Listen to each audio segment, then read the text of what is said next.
I'm here with Dan. I'm going to call you Bongino because I think Bongino is Let's great, roll with it. but it's really Sure, let's go. It was our original name before we changed it to Bongino. So. Bongino. So it's now Bongino. But Dan is running for the Senate in Maryland, and he is the Republican nominee, won the primary, and so here we go forward. He's like 8 points behind, and I don't know which poll because there are 5,000 polls. You don't know which one to trust. Do you trust him at this point?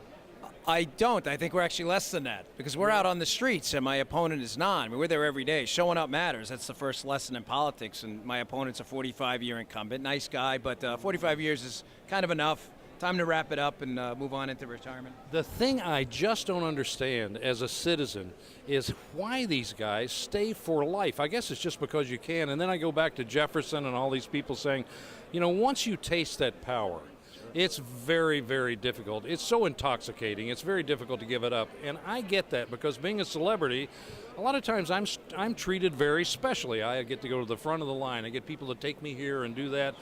And when you're a senator like that, it's kind of the same kind of treatment plus a lot of other perks.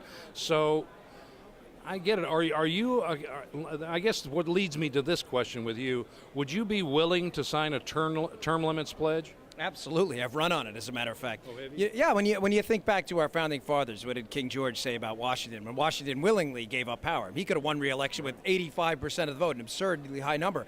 Well, Washington, he wrote a great farewell speech, and King George said, if this is true, he must be one of the greatest men on earth, or a quote to that respect, thinking, wow, he willingly gave that up. But you're right, we now have this insulated class of bureaucrats their entire lives who enact legislation, Chuck, that doesn't affect them because they never actually go out in the real world and feel it. There's real pain out there. People are hurting. They need to feel that. I feel it now. I left my job as a Secret Service agent. I resigned. I didn't retire to do this. I feel it. I get it. I live in a middle-class home in Anne Arundel County. So you've been with the power. If you were in the Secret Service, you've been around the power and with the power. You see how they live.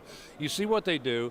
The interesting thing is that once you're elected, Dan, I want to talk to you in 6 years and see how you feel about it then. Let's book it now. Let's be hard. You heard it on camera. Let's book it. Yeah, it is interesting having seen it. I said to folks, I've already been exposed to the White House Christmas parties, the Air Force One rides. I don't want a driver. I don't want a congressional trip around the world. Well, you'll get it whether you want it or not. I'm turning it down. I don't want any of this. I want to go to enact principles and legislative policies I think will benefit America, and that's it. And that's not, for me, that's not a talking point. This is my life. This is real.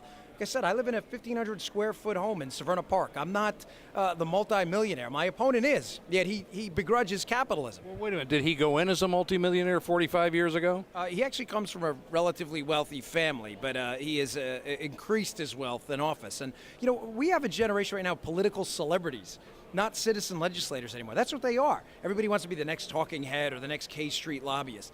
I have no interest in that. I'm just not interested. I've run on principles. I left my job on principles, and that's how we've attracted this massive following in Maryland. Well, that's great. So you're seeing people getting your message. They're rallying behind you. Oh, yeah. And it's on economics and healthcare, which are two, I guess, major things. The Senate is a funny thing. It's such a privileged class that they're just, there are not that many of you guys. It becomes kind of an old boys club. And I think it'd be very interesting to see how you manage in there. I would hope you make it and get there. And I will, I'll advocate for you right here anyway.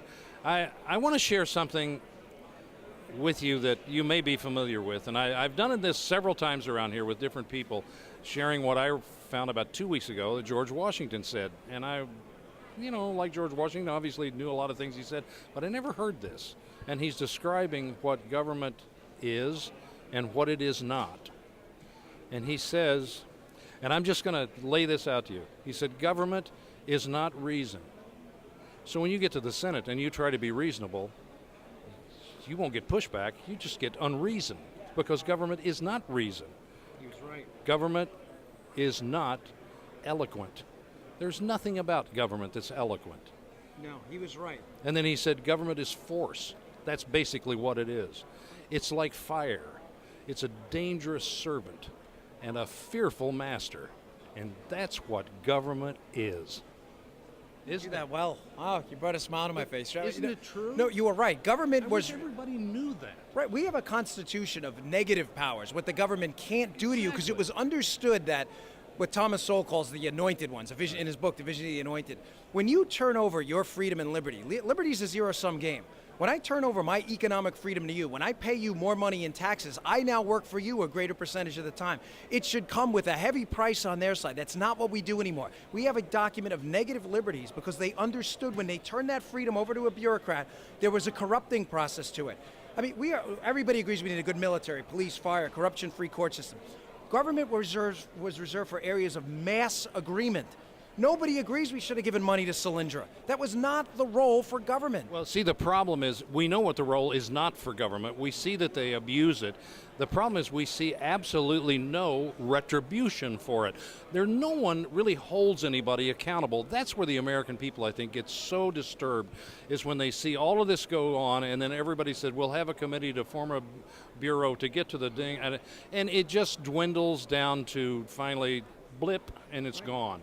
So there's no responsibility. So anyway, I hope you make the Senate. I really do. Dan, it was a pleasure to talk to you, and good luck. And if there's any parting thought that you'd like to give, I don't mean to put you under pressure. No, that's all right. Listen, if you want talk, vote for the other guy. You want real change, I'm your guy. There he goes. Thanks a lot. Dan Bongino. I'm going to call him for what he is.